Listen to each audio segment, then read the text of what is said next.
apocalypse is not one of months and years, but is of days. Nobody's outside. The streets are dead. My God. सोच कर देखिए, आप एक दिन सोकर उठे और बाहर जाकर देखें कि अब पूरी दुनिया में आपके अलावा कोई जिंदा इंसान नहीं बचा।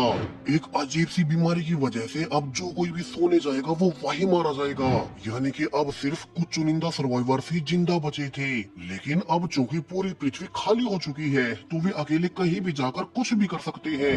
अब ये सब शुरू कैसे हुआ और क्या ये आखिरी सर्वाइवर्स जिंदा बच भी पाएंगे? चलिए शुरू से जानते हैं आज की नई साई-फाई पोस्ट एपोलिप्टिक सीरीज डे 5 में। कहानी की शुरुआत जेक से होती है जो कि अभी नशे के बाद उठ रहा था।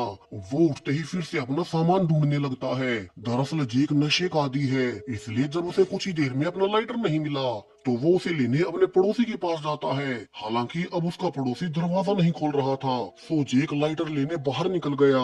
लेकिन अब अजीब कारणों से बाहर की सारी गलियां खाली पड़ी थी। जेक जल्दी रियलाइज कर लेता है कि यहाँ तो पूरे शहर में उसके अलावा और कोई नहीं था। वहीं वो जब आसपास घूमकर लोगों को देख ही रहा था कि उसे पास के ही पार्क में 2 बॉडीज पड़ी हुई मिलती है। जेक घबराकर पुलिस को फोन करने लगता है क्योंकि अब तो उसे भी डर लग रहा था। लेकिन अब ना तो इमरजेंसी नंबर ही काम कर रही थी और ही पुलिस का नंबर।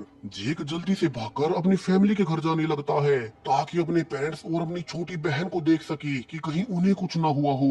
लेकिन अब जैसा कि बाहर हर जगह पर हुआ था, घर पर उसके पेरेंट्स और छोटी बहन हर कोई अपने बिस्तर में ही मारा गया। अब तो जेक बुरी तरह से घबरा गया कि अचानक से पूरी दुनिया में ये सब क्या हो रहा है। वो खुद को जगाने की कोशिश भी करता है कि कहीं वो नशे के कारण कोई सपना तो नहीं देख रहा, लेकिन सब कुछ रियल था।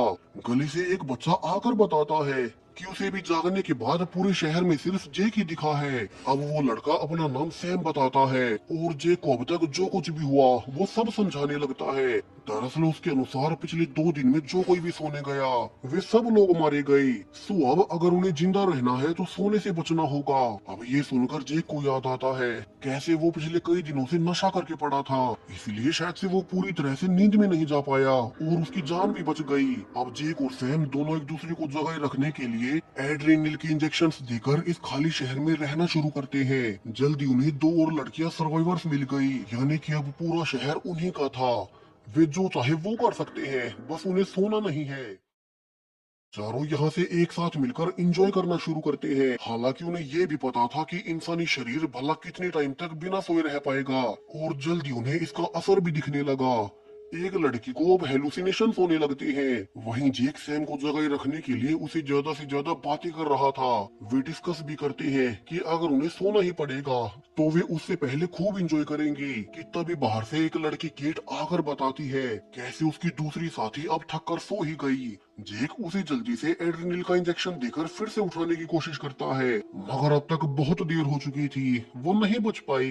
अब केट भड़कते हुए कहने लगती है कि जो भी चाय कॉफी वे पीकर खुद को जगाए रख रहे थे, अब तो उनके शरीर पर उसका भी असर पड़ना बंद हो गया और उन्हें जागते रहने का कोई और तरीका ढूंढना होगा। इसके अलावा एक और प्रॉब्लम थी, उनके पास एड्रेनलिन के इंजेक्शंस भी खत्म हो रहे थे, यानी कि उसके बाद तो वे भी सो ही जाएंगे। अब जेक और सैम जब इस बारे में सोच ही रहे थे कि उन्हें बाहर से केट के भागने की आवाज आती है, जो कि अपनी गाड़ी में उनके सारे इंजेक्शंस लेकर दूर भाग रही थी। जेक और सैम जल्दी से अपनी गाड़ी लेकर उसका पीछा करने लगते हैं क्योंकि अगर वो निकल गई तो वे भी मारे जाएंगे। वहीं अब तक जेक को भी कई दिन से ना सोने से बेहोशी आना शुरू हो गई। सैम किसी तरह से खुद गाड़ी को संभालता है। वहीं वो कार चलाने के साथ साथ जेक को सोने से भी रोक रहा था ताकि उसकी जान बच जाए। लेकिन अब जब जेक नहीं जागता तो सैम गाड़ी से एक स्क्रू ड्राइवर लेकर जेक के पैर में घुसा देता है, जिस दर्द की वजह से जेक को फिर से होश आ गया और उसकी जान बच गई। सैम अभी भी केट का पीछा ही कर रहा था कि आगे उन्हें रास्ते में एक प्लेन खड़ा हुआ मिलता है, तो दोनों ही गाड़ियां रुक गई। वे बाहर निकलकर देखते हैं कि यह एक एलिस नाम का आदमी इस प्लेन से निकल रहा था। वो बताता है कि ये प्लेन उसी का था, लेकिन अब इसका ऑयल खत्म हो गया, इसलिए उसे इसे सड़क पर लैंड करवाना पड़ा। अब वो अभी के लिए इन दोनों को अपने पास से इंजेक्शंस देने को राजी हो जाता है, लेकिन इसके बदले में उन्हें अपनी गाड़ी में उसे सिटी हॉस्पिटल तक ले जाना होगा क्योंकि वहाँ पर एलिस को अपनी रिसर्च पूरी करनी थी। अब हॉस्पिटल में जाते हुए गाड़ी को एलिस ही चलाता है क्योंकि उन दोनों से ज्यादा वो ही नॉर्मल सिचुएशन में था। वहीं अब इंजेक्शन लेने के बाद जेक और सैम दोनों फिर से जाग गए। यहाँ अब हॉस्पिटल पहुंचकर जेक और सैम देखते हैं कैसे यहाँ तो बहुत से लोग अभी तक जिंदा थे। यहाँ की एक डॉक्टर एलाई रिवील भी करती है कि वो ही उन सबको हॉस्पिटल से जागे रहने की दवा देकर जिंदा रखे हुए है। वहीं एलिस तो सीधे सभी मारे गए पेशेंट्स की मौत का समय चेक कर रहा था, इसलिए ही वो इस हॉस्पिटल में आया। वो अब अपने बारे में बताने लगता है कैसे वो एक साइंटिस्ट है और पिछले कई दिनों से इसी बीमारी का ओरिजिन खोज रहा है। वो अब तक अपने प्राइवेट प्लेन से 8 शहरों के हॉस्पिटल में जा चुका था और उसकी रिसर्च के हिसाब से हर शहर में नींद से मरने वाले लोग हर बार 1 मिनट डिले होते गए, यानी कि अगर वे इसी दिशा में आगे बढ़े तो उन्हें इस बीमारी का ओरिजिन मिल जाएगा और अगर वो इस बीमारी का ओरिजिन खोज ले तो इसका इलाज भी ढूंढ पाएगा। लेकिन इसके लिए उसे आगे आने वाले कुछ और शहरों में जाना होगा। अब एलिस के इस मिशन के लिए डॉक्टर एलाई भी उसके साथ चलने को तैयार हो जाती है। वैसे भी वे कब तक जागे ही रह पाएंगे, सो अच्छा होगा कि वे जल्द से जल्द इस बीमारी का इलाज ढूंढ ले। सैम भी उनके साथ चलने को कहता है। हालांकि जेक अभी के लिए यही हॉस्पिटल में रुकना चाहता था क्योंकि यहाँ पर उनके जागे रहने के लिए बहुत सी दवाइयाँ थी। अब यहाँ से इसी हॉस्पिटल का कुछ दिन पहले का फ्लैशबैक दिखाया जाता है जब डॉक्टर एलाई अपनी नाइट ड्यूटी पर आई थी कि अचानक से हॉस्पिटल में जो भी पेशेंट सोए हुए थे वे सब मरने लगे। हेड डॉक्टर ने उन्हें दूसरे हॉस्पिटल में कांटेक्ट करने को भी कहा कि क्या ये सब सिर्फ उनके यहाँ ही हुआ है, लेकिन बाद में एलाई ने देखा कि वो हेड डॉक्टर खुद ही गाड़ी लेकर भाग गया और वो हॉस्पिटल में अकेली रह गई। अब प्रेजेंट में एलिस, डॉक्टर एलाई, जेक और सैम, उन सब के साथ साथ एक और लड़की सहरा भी थी जो कि हॉस्पिटल की सबसे तेज गाड़ी लेकर अगले टाउन तक जाने लगते हैं। सहरा रास्ते में मिर्ची भी उठा लाई थी ताकि वो इसका इस्तेमाल खुद को जगाए रखने के लिए कर सके। अब जल्दी पांचों अगले शहर के हॉस्पिटल तक पहुंच जाते हैं, मगर यहाँ तो ऑलरेडी सब कुछ जलकर राख हो चुका था, यानी कि अब उन्हें कोई रिकॉर्ड नहीं मिलेगा और उन्हें और अगले टाउन तक जाना होगा, जबकि उन्हें नहीं लगता कि वे तब तक जाग भी पाएंगे। सुजे कहता है कि उनके हिसाब से पहले उन्हें इसी टाउन की मोर्ग में जाना चाहिए जहाँ की सारे मारे गए लोगों को रखा जाता है और वहाँ जरूर से यहाँ मारे गए लोगों के रिकॉर्ड्स होंगे। अब ग्रुप सीधा वहीं जाता है और सरप्राइजिंगली यहाँ तो इस टाउन के सर्वाइवर्स तेज म्यूजिक पर पार्टी कर रहे थे ताकि वे सोने से बच सके। सो एलिस तेजी से अंदर जाने लगता है। वहीं बाहर सहरा कहती है कि वो कुछ देर के लिए यहीं डांस करेगी, क्या पता उन्हें फिर कभी ये मौका मिले या नहीं। अब डॉक्टर एलाई जब उसे रोकती भी है कि जेक सहरा पर नजर रखने के लिए यही रुक गया। सहरा और जेक पार्टी में एंजॉय करने लगते हैं जबकि अंदर एलिस, सैम और डॉक्टर एलाई यहाँ के सभी रिकॉर्ड चेक कर रहे थे। उनकी बुरी किस्मत की हाथ से लिखे रिकॉर्ड्स में मौत का समय लिखा ही नहीं गया था कि तभी उन्हें एक लैपटॉप दिखाई देता है, लेकिन इसमें पासवर्ड लगा हुआ था, यानी कि अगर वे इस लैपटॉप को अनलॉक कर ले तो उन्हें इस टाउन के मारे गए लोगों का डेटा मिल जाएगा। वहीं अंदर जेक जोगी पार्टी से एनर्जेटिक ड्रिंक्स पिए जा रहा था। अब उसे कई दिन से ना सोने से अपनी छोटी बहन का हेलुसिनेशन होने लगता है और वो उस भ्रम का पीछा करना शुरू हो गया। वहीं अंदर छोटी सैम ने अब तक उस लैपटॉप के पासवर्ड को हैक कर लिया था जो कि उसने कभी ऑनलाइन सीखा था और वे अब उस डेटा से जान पाते हैं कैसे इस टाउन के लोग उनके टाउन से भी 1 मिनट पहले मारे गए थे, यानी कि वे सही दिशा में है। ये बीमारी यहाँ से नहीं बल्कि और आगे वाले टाउन से निकली होगी। सो उन्हें जल्द से जल्द कुछ किलोमीटर और आगे जाना होगा। वही अंदर सहरा नोटिस कर लेती है कि अब जेक उसके साथ नहीं था, सो वो लोगों की भीड़ के बीच उसे ढूंढने लगती है। वहीं जेक तो अपनी बहन के भ्रम में इधर उधर घूम रहा था। उसे याद भी आता है कैसे उसने कभी अपनी फैमिली की कदर नहीं की और सिर्फ नशे में ही पड़ा रहा। वहीं अंदर अब तक एलिस ने अपनी रिसर्च के अनुसार फाइनली वो जगह कैलकुलेट कर मैप कर ही ली जहाँ से उसके हिसाब से ये बीमारी शुरू हुई होगी। अब ये जगह इस टाउन से पूरे 2 घंटे की ड्राइविंग पर थी, सो उन्हें सब कुछ जानने के लिए वहीं जाना पड़ेगा। वहीं सैम फाइनली जेक को ढूंढ ही लेता है और उसे होश में लाने के बाद वे दोनों नोटिस करते हैं कि जेक अपने हेलुसिनेशंस के चलते सहरा से दूर चला आया। दोनों अब सहरा को ही देखने जाते हैं, लेकिन अब तक बहुत देर हो चुकी थी। सहरा वहीं तेज म्यूजिक होने के बावजूद सो ही गई और मारी गई। डॉक्टर एलाई अब इसके लिए जेक पर बहुत गुस्सा भी करती है क्योंकि सहरा उसके बहुत करीबी थी। वही उसने जेक को ही सहरा का ध्यान रखने के लिए पीछे छोड़ा था। सो अब जेक के लापरवाह रवैये को देख डॉक्टर एलाई उसे अपने साथ ले जाने से मना कर देती है। हालांकि सैम अब जेक को पीछे छोड़ने को तैयार नहीं होता। जेक ने शुरू में उसकी बहुत मदद भी की थी, तो सैम के जिद करने के बाद डॉक्टर एलाई को भी जेक को अपने साथ रखने को मानना ही पड़ता है। लेकिन जब वे गाड़ी से निकले ही थे कि डॉक्टर एलाई को उसके एक और दोस्त लेक्स का मैसेज मिलता है कि उनके पास ऑलरेडी इस बीमारी का क्योर आ चुका है और जिन्हें भी ये एंटीडोट चाहिए वे उनसे पास के टाउन में आकर मिले।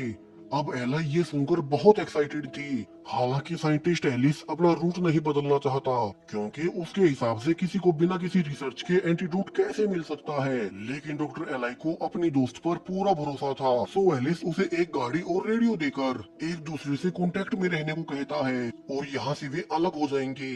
अब यहाँ से जेक और सैम डॉक्टर एलाई के साथ उसकी दोस्त के पास जाएंगे, जबकि साइंटिस्ट एलिस उसी जगह पर जाएगा जहाँ उसकी रिसर्च के हिसाब से ये बीमारी शुरू हुई थी। यहाँ अब तक इस बीमारी को शुरू हुए 4 दिन बीत चुके हैं। लोगों पर लगातार जागते रहने से इसका बहुत उल्टा प्रभाव पड़ा। कुछ लोग तो अब तक वॉयलेंट तक बन चुके हैं। उनके हिसाब से इसी कारण उनका ब्रेन जागा रहता है और उन्हें खुद जिंदा रहने के लिए किसी और को मारते रहना पड़ेगा। वहीं जेक, डॉक्टर एलाई और सैम अब गाड़ी से एलाई की दोस्त के पास जा रहे थे। वे रास्ते में गेम खेलते हुए जाने लगते हैं ताकि उनमें सुस्ती न आए और वे सो न जाए कि तभी ऊपर वाले ब्रिज से कोई आदमी उनकी गाड़ी के ऊपर आकर गिरता है। इसी वजह से उनकी गाड़ी भी एक पेड़ से जा टकराई और उनका एक्सीडेंट हो गया। डॉक्टर एलाई, जो कि चोट लगने से बेहोश हो रही थी, उसे फिर से जगाने के लिए सैम उसके मुंह पर ड्रिंक फेंकने लगता है। और जब वो गाड़ी से पानी भी ले रहा था कि उसे पीछे वाले ब्रिज पर कोई खड़ा हुआ नजर आया, यानी कि उसी ने उस आदमी को उनकी गाड़ी पर फेंका था। लेकिन सैम अभी तो सिर्फ डॉक्टर एलाई को पानी देकर उन्हें होश में लाने की कोशिश करने लगता है। अब डॉक्टर एलाई को होश आ तो गया, मगर टक्कर लगने से उनकी हालत बहुत खराब थी। एक और प्रॉब्लम कि उनकी गाड़ी तो बर्बाद हो गई, यानी कि अब उन्हें आगे चलकर और गाड़ी ढूंढनी होगी ताकि वे डॉक्टर एलाई की दोस्त के एड्रेस पर जा सके। दूसरी ओर साइंटिस्ट एलिस, जो कि अपनी लोकेशन की ओर जा रहा था, अब उसे भी अकेला होने की वजह से नींद आने लगती है। इसी वजह से कई बार उसकी गाड़ी भी एक्सीडेंट होती बची। सो वो अब एक जगह पर कार रोककर अपनी फैमिली की पुरानी रिकॉर्डिंग सुनने लगता है। इनसे उसे और मोटिवेशन मिली इस पूरे रहस्य को सुलझाने की। दूसरी ओर तेज धूप में कई किलोमीटर चलने के बाद अब डॉक्टर एलाई, सैम और जेक तीनों की हालत बहुत खराब हो चुकी थी। हालांकि अब एक छोटे से टाउन में घुसते ही उन्हें तेज म्यूजिक सुनाई देने लगता है, जिससे कि उन्हें उम्मीद मिली कि कोई तो उनकी मदद कर पाएगा। जेक अब सैम को डॉक्टर एलाई के पास छोड़कर खुद अकेला देखने जाता है और यहाँ उसे रास्ते में काफी स्कल्स टंगे हुए मिलते हैं। वहीं यहाँ बहुत से लोग अजीब से मेकअप में थे। वहीं पीछे डॉक्टर एलाई, जो कि अब कोलैप्स होकर नीचे गिर पड़ी, उसे थोड़े होश में दिखाई देने लगता है। कैसे वही मेकअप वाले आदमी उसे अपने साथ ले जा रहे हैं। और कुछ देर बाद फाइनली डॉक्टर एलाई को सोने से पहले होश आ ही गया। यहाँ पर कोई एक औरत उसे पोषण पिला रही थी, जिससे कि एलाई फिर से अपने पूरे सेंसेस में आ जाती है। जेक और सैम उसे फिर से ठीक देख बहुत खुश थे। अब यहाँ के लोग उन्हें बताने लगते हैं कैसे यहाँ पर उन्हीं की तरह और भी सर्वाइवर्स थे और यहाँ पर इन सबको लीडर जूलियो लीड करता है। जूलियो बताता है कि कैसे जब सब मर रहे थे तो उसी के कहने पर उन्होंने day of the dead celebrate करना शुरू किया, इसलिए वे सब उस कॉस्ट्यूम में भी थे। वहीं अभी जो पोषण एलाई को पिलाया गया था, उसी की वजह से वे सब अभी तक जागे हुए हैं। ये एक होम्योपैथिक पोषण है जो कि इतना एनर्जेटिक है कि इंसानों को सोने नहीं देता।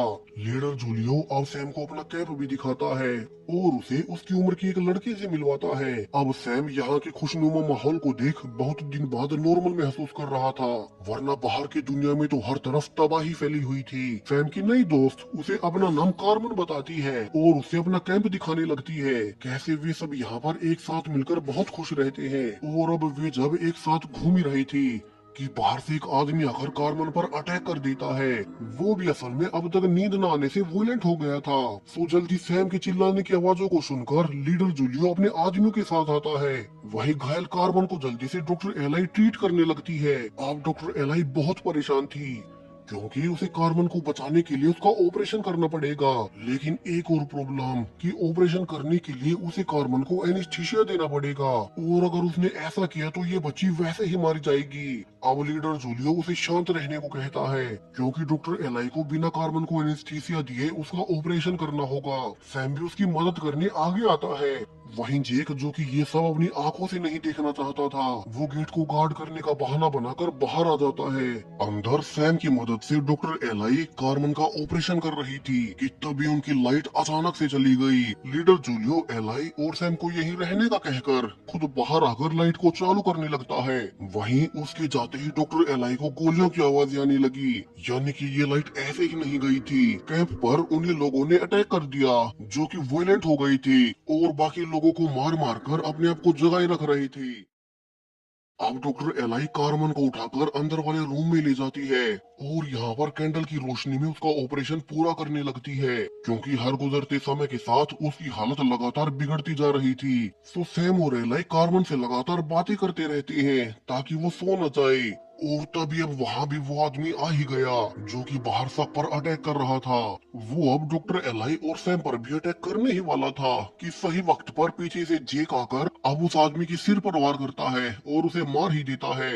लीडर जूलियो के अंदर आने तक जेक ने सब संभाल लिया था और डॉक्टर एलाई अब यहाँ से कार्मन का ऑपरेशन पूरा कर उसे बचा ही लेती है। लीडर जूलियो अब पूरे ग्रुप को उनकी मदद के लिए थैंक्स बोलते हुए उन्हें आगे जाने के लिए अपनी गाड़ी दे देते हैं। साथ में ही उसने बहुत सारा उस पोशन का स्टॉक भी दे दिया जिससे कि डॉक्टर एलाई, जेक और सैम वे जागे रह सकें। डॉक्टर एलाई जूलियो से वादा भी करती है कि अगर उसकी दोस्त का कहना सही निकला और उसके पास सच में ही इस बीमारी का एंटीडोट हुआ तो वो यहाँ वापिस आकर उन सभी के साथ उस क्योर को शेयर करेगी। अंदर सैम भी कार्मन से गुड बाय बोलकर कि सब कुछ ठीक होने के बाद वे फिर से मिलेंगे। अब 3 लोगों का ये ग्रुप डॉक्टर एलाई के दोस्त की लोकेशन की ओर निकल पड़ते हैं। दूसरी ओर एलिस भी अब तक उस टाउन तक पहुंच ही चुका था और उसे यहाँ पर बहुत सी लाइट्स जलती हुई मिलती हैं, यानी कि उसका मानना बिल्कुल सही था कि इस बीमारी का इलाज उसे यहीं पर मिलेगा। वहीं दूसरी ओर हमें एक बिल नाम का आदमी दिखाया जाता है जो कि ऐसे ही पिछले कई दिन से जागा हुआ था। उसके साथ उसकी गर्लफ्रेंड निकोल भी है और वे दोनों साथ में मिलकर खाली पड़े शहरों में एंजॉय करते। अब आज बिल अपने गर्लफ्रेंड निकोल के साथ उसी टाउन में जाने लगता है जहाँ की पहले एलिस गया था ताकि वे इस टाउन में भी घूमकर एंजॉय कर सके। लेकिन अब जब वे शहर में घुसते ही अपनी गाड़ी में ऑयल डाल ही रहे थे कि दूसरी गाड़ी से एक और आदमी निकलता है जिसके की सिर में गोली जा लगी। निकोल जल्दी से भागकर बिल के साथ अपनी गाड़ी के पीछे छिप जाती है क्योंकि सामने कहीं पर कोई स्नाइपर छिपा हुआ था जो कि यहाँ पर सड़क से जा रहे लोगों को शूट कर रहा है। अब दोनों को कुछ समझ नहीं आता कि वे कहाँ छिपे और तभी उन्हें कुछ दूरी से एक फ्लैशलाइट नजर आई जो कि उन्हें छुपाने के लिए अपनी ओर बुला रहे थे। दोनों अब एक साथ अचानक से भागते हुए उसी लाइट की ओर जाते हैं और ये लाइट वाला आदमी असल में एलिस ही था जो कि उनसे पहले इस टाउन में आया था। अब एलिस दोनों को सब बताने लगता है। ऐसे जब वो यहाँ पर आया तब से ही यहाँ पर सड़क से गुजरने वाले लोगों को कोई स्नाइपर गोली मार रहा है, इसलिए वो खुद पिछले कई घंटों से और भी सर्वाइवर्स के साथ यहीं छिपा हुआ था और वे सभी तब तक टाउन के अंदर नहीं जा सकते जब तक उन्हें उस स्नाइपर की लोकेशन न मिल जाए और वे उसे पकड़कर मार न दे। एलिस अब उनसे इस शहर में आने का कारण पूछता है जिस पर निकोल कहती है कि वो और उसका बॉयफ्रेंड बिल मरने से पहले ज्यादा से ज्यादा शहरों को घूमना चाहते हैं और इसलिए वे इस टाउन में भी आए थे ताकि वे अच्छी मेमोरीज के साथ इस दुनिया को अलविदा कह सके। हालांकि एलिस कहता है कि उन्हें टाइम बर्बाद नहीं करना चाहिए। वो और उसके साथ यहाँ के बाकी लोग भी उसी जगह की ओर जा रहे हैं जहाँ से कि ये बीमारी शुरू हुई और एलिस की रिसर्च के अनुसार वो जगह इसी शहर के बीच में मौजूद है। तो वहाँ से क्या पता वे इस बीमारी का इलाज ढूंढ पाए और फिर सब कुछ नॉर्मल हो जाएगा। हालांकि स्नाइपर की वजह से वे बाहर नहीं जा पा रहे और अगर वे यहीं छिपे रहे तो एक न एक दिन सोकर यहीं मर जाएंगे। इसलिए एलिस प्लान बनाने लगता है कैसे वे उस स्नाइपर को पकड़ ले। दूसरी ओर डॉक्टर एलाई, जेक और सैम तीनों फाइनली उस टाउन तक पहुंच जाते हैं जहां की डॉक्टर एलाई की दोस्त लेक्स ने उन्हें ये कहकर बुलाया था कि उसे इस बीमारी का क्योर मिल चुका है। हालांकि अब उन्हें यहाँ पर अजीब कारणों से बहुत से लोग गर्ल्स के साथ दिखाई दे रहे थे जो कि जबरदस्ती आम सर्वाइवर्स को पकड़कर अपने साथ ले जा रहे हैं। अब जेक कहता भी है कि डॉक्टर एलाई की दोस्त ने उसे झूठ बोला होगा। यहाँ तो ये गन वाले लोग आम सर्वाइवर्स को गन पॉइंट पर ले जा रहे हैं और ये क्या पता इनके साथ क्या ही करेंगे, यानी कि उन्हें यहाँ पर झूठ बोलकर बुलाया गया। यहाँ कोई क्योर नहीं होगा। लेकिन डॉक्टर एलाई को अपनी दोस्त पर पूरा भरोसा था और वो बिना कंफर्मेशन के वापस भी नहीं जाना चाहती। तो अब जेक के मना करने के बावजूद डॉक्टर एलाई के कहने पर वे खुद उस गन वाले लोगों के पास जाने का फैसला करते हैं ताकि डॉक्टर एलाई की दोस्त लेक्स से मिल सके। तो वहीं दूसरी ओर एलिस का प्लान काम कर गया और वे उस स्नाइपर को डिस्ट्रैक्ट कर एलिस उसे पीछे से जाकर पकड़ ही लेता है। अब ये स्नाइपर एक यंग लड़की मेरिडिथ थी। वो अपनी ओर से एलिस के साथ आए लोगों को सफाई भी देती है कि वो तो सिर्फ बुरे लोगों को मार रही थी, उसने किसी मासूम को नहीं मारा।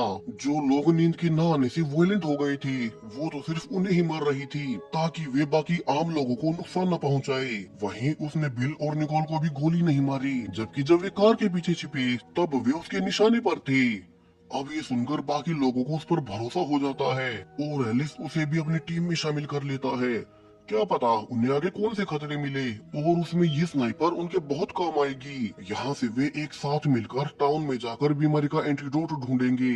दूसरी ओर जेक, डॉक्टर एलाई और सैम वे बिना कपड़ों के गन वाले गार्ड्स के पास जाते हैं ताकि वे उन्हें खतरा समझकर गोली न चला दे। गार्ड्स उन्हें हॉस्पिटल के अंदर ले जाते हैं और यहाँ पर फाइनली डॉक्टर एलाई को अपनी दोस्त लेक्स मिल ही गई। एलाई लेक्स से गुस्सा भी थी जो वो ऐसे हालातों में उसके पास नहीं आई, और यहीं से जेक और सैम को समझ आ गया कैसे लेक्स तो असल में डॉक्टर एलाई की कोई आम दोस्त नहीं बल्कि वे तो आपस में रिलेशनशिप में थी, वो भी दोनों औरत होने के बावजूद। खैर अब के टाइम में तो ये चलता ही है। दूसरी ओर एलिस के साथ बाकी ग्रुप अब आपस में एक दूसरे के बारे में जानने लगते हैं कि वे इस टाउन में क्यों आए थे। इसी बीच एक औरत नीना रिवील करती है कि उसका घर इस टाउन के पास वाले टाउन में था, मगर जिस रात ये घटना घटी उस रात सोने से पहले उसके फोन पर पहले ही मैसेज आ गया कि वो आज न सोए, और जब अगली सुबह तक जो भी सोई थी वे सब मारी गई। उसी के बाद नीना को एहसास हुआ कि किसी ने उसकी जान बचा ली, और वो उस मैसेज वाले फोन नंबर के कोड से जान गई कैसे ये मैसेज इसी टाउन से भेजा गया था। इसलिए वो अपने बचाने वाले को ढूंढने यहाँ आई है ताकि वो ये पता कर पाए कि उसे किसने बचाया और क्यों बचाया। यानी कि किसी को पहले से पता था कि 2 दिन पहले वाली रात को जो भी सोएगा वो मारा जाएगा। इससे ये भी साफ हो गया कि ये बीमारी अपने आप नहीं फैली बल्कि किसी इंसान ने जानबूझकर फैलाई है। अब बिल जो कि एक ट्रैकर था वो जल्द ही फोन बुक से चेक कर पता कर लेता है कैसे नीना को वो मदद वाला मैसेज इसी टाउन के बीच मौजूद एक नर्सिंग होम से भेजा गया था। अब पूरा ग्रुप जल्दी से वहीं पहुंचता है, लेकिन अब यहाँ तो नर्सिंग होम के अंदर कोई भी जिंदा इंसान नहीं था, यहाँ तो सिर्फ बॉडीज ही पड़ी थी। हालांकि मेरिडिथ को एक सीसीटीवी कैमरा दिख ही गया और ग्रुप अब उसकी फुटेज को चेक करने लगते हैं कि उस रात जब पूरी दुनिया सोकर मारी गई थी तो यहाँ क्या हुआ था। और वे नोटिस करते हैं कि यहाँ के स्टाफ को तो कुछ पता ही नहीं था और यहाँ उस रात सोए गए पेशेंट्स भी मारे जाने लगे। अब बिल को स्ट्राइक होता है कि वो मैसेज उस रात इस नर्सिंग होम से नहीं बल्कि पास के ही टीवी ब्रॉडकास्टिंग सेंटर से भेजा गया होगा, क्योंकि इस नर्सिंग होम की लाइन वहीं से होकर गुजरती है और वहीं से जरूर किसी ने इस नर्सिंग होम की लाइन का इस्तेमाल कर नीना को वो मैसेज भेज दिया। यानी कि अब इस पूरी मिस्ट्री का राज वहीं पर जाकर खुलेगा। बिल अब बाकी लोगों से कहता है कि वो और निकोल यहीं तक उनके साथ थे। असल में दोनों को एक ऐसी बीमारी है कि अगर वे एंटीडोट ढूंढ भी ले तो भी उन्हें तो मरना ही था। वे कहते हैं कि वे आज की रात इस शहर में घूमकर एक साथ बिताकर वे सो जाएंगे ताकि उन्हें एक आसान मौत मिल जाए, और वे इसीलिए बाकी ग्रुप के साथ उस टीवी ब्रॉडकास्टिंग सेंटर में एंटीडोट के लिए भी नहीं जा रहे क्योंकि मरना तो उन्हें वैसे भी है। वहीं दूसरी ओर उस दूसरे टाउन के हॉस्पिटल में अब तक लेक्स डॉक्टर एलाई समेत जेक और सैम को सब बताने लगती है कैसे उन्होंने सैकड़ों लोगों पर एक्सपेरिमेंट कर एक ऐसा सब्सटेंस क्रिएट कर लिया था जिससे कि वे पूरे 1 घंटे तक किसी को सेफली सुला सकते हैं और उसकी मौत भी नहीं होगी। यानी कि 1 घंटा सोने से इंसानी शरीर को थोड़ा बहुत आराम मिल जाएगा और वे और ज्यादा समय तक जिंदा रह सकेंगे। अब ये कोई परमानेंट क्योर नहीं था मगर अभी के लिए टेम्परेरीली ये दवा उनके बहुत काम आएगी। इससे वे कम से कम 1 घंटा तो सो ही पाएंगे। अब लेक्स के अनुसार इस हॉस्पिटल के सारे डॉक्टर्स ने मिलकर ये मालूम कर लिया कि इंसानों की डीप स्लीप में जाते ही वे मारे जाते हैं। सो उनकी ये दवा 1 घंटे तक उन्हें डीप स्लीप में जाने से रोकती है और लेक्स ये कहकर अब अपनी दवा सैम में इंजेक्ट करने जाती है। हालांकि शुरू में जेक डर भी रहा था कि क्या पता सैम इस इंजेक्शन के लगते ही मारा जाए, मगर लेक्स कहती है कि वे इसे पहले ही कई बार टेस्ट कर चुके हैं तो सैम को कुछ नहीं होगा। वैसे भी वो इतने दिनों से जगा हुआ है तो उसे 1 घंटे की नींद ले लेनी चाहिए। और ये कहकर उसने सैम को इंजेक्शन लगा ही दिया। अब इससे आगे क्या होगा, क्या डॉक्टर लेक्स की ये दवा काम भी करेगी? वहीं इस क्योर के बनने के पीछे एक बहुत बड़ा राज छुपा है जो कि अभी डॉक्टर एलाई और जेक को भी नहीं पता। दूसरी ओर एलाइस और उसके ग्रुप ने अब तक फाइनली उस जगह का पता कर लिया था जहाँ से पूरी दुनिया में ये तबाही फैली, यानी कि वो टीवी ब्रॉडकास्टिंग टावर जहाँ के स्टेशन से हर ओर सिग्नल्स भेजे जाते हैं। सो वे सब कुछ पता लगाने वहीं जाएंगे। अब उन्हें वहाँ क्या मिलेगा, इस बीमारी को किसने और क्यों ही फैलाया होगा, सारे ही राज खुलेंगे इस जबरदस्त सीरीज के दूसरे और आखिरी पार्ट में। सो मेक श्योर आपने चैनल को सब्सक्राइब कर लिया हो ताकि ऐसे ही और भी सीरीज और इस सीरीज के दूसरे पार्ट का नोटिफिकेशन आपको मिलता रहे। Thank you.